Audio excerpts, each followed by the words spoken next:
Rapar police station ખાતે FIR થઈ હોવા છતાં ખુલ્લેઆમ આરોપી શહેરમાં ફરી રહ્યો હોવાના ફરિયાદીએ આક્ષેપો કર્યા છે। પોલીસે ધરપકડ ન કરતા ફરિયાદી રાજ સોલંકીએ ભચાઉ ડીવાયએસપી, પૂર્વ કચ્છ એસપી તેમજ બોર્ડર રેન્જ આઈજીને લેખિતમાં રજૂઆત કરી છે, છતાં ગુનામાં સંડોવાયેલા આરોપી ધીંગા ભાણા પઢિયારની તાત્કાલિક ધોરણે ધરપકડ કરવામાં આવે તેવી રાજ સોલંકીએ માંગ કરી હતી।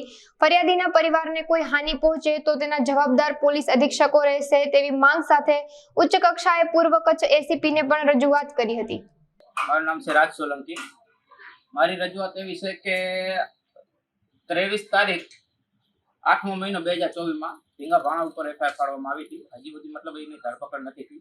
મેં વારંવાર રાપર પોલીસને અરજી આપેલ કે આ વ્યક્તિ અહીંયા છે છતાં મતલબ કાઢી નાખેલ ને એ લોકો કોઈ તપાસ હજી સુધી કરી નથી ને એ વ્યક્તિની ધરપકડ થતી નથી। અમે છતાં મેં એને કીધું કે વારંવાર આ વ્યક્તિ અહીંયા છે, મને મારી નાખશે, એની જવાબદારી તમારી રાપર પોલીસની રહેશે, પણ છતાંય રાપર પોલીસ એને ધરપકડ અટેક કરતી નથી। આ એનો બીજો દાખલો છે જ્યારે મારા ભાઈ કરણ સોલંકી ઈ જાતો રહ્યો ધીંગા ભાણા પઢિયાર, એમાં વારંવાર ઈ છૂટી ગયા છતાંય મને માનસિક ત્રાસ આપીને વારંવાર મને ધમકી આપેલ, તો રાપર પોલીસે 23/8/2024 ના એફઆઈઆર ફાડે તોય છતાંય રાપર પોલીસ એને અટેક નથી કરતી। આજ હું 1.5 મહિના પહેલા પણ રાપર પોલીસમાં હું ગયો તો મેં કીધું આ વ્યક્તિ મને મારી નાખવાની ધમકી આપે છે, આના ઉપર એફઆઈઆર ફાડો, પણ તોય રાપર પોલીસે એફઆઈઆર ના ફાડી।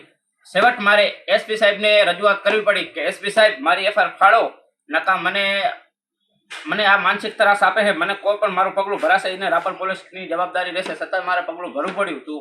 છતાં ત્યારે રાપર પોલીસે 1.5 મહિના પછી એફઆઈઆર ફાડી, છતાં હવે રાપર પોલીસને હું એટલું બયાન દઉં છું કે વારંવાર ધીંગા ભાણા પઢિયાર બારે રખડતા હોય છતાંય મને મારી નાખવાની ધમકી આપે તો છતાં એની અટેક કરવામાં નથી આવતો। હું સાહેબને ફોન કરું, રજૂઆત કરું કે સાહેબ આ વ્યક્તિ અહીંયા ફરે છે તો એની ધરપકડ કરવામાં નથી આવતી। મારી રજૂઆત એટલી છે કે એને તાત્કાલિક અટેક કરો, નકા કાંઈ પણ મને કાંઈ પણ થયું એની જવાબદારી રાપર પોલીસની રહેશે।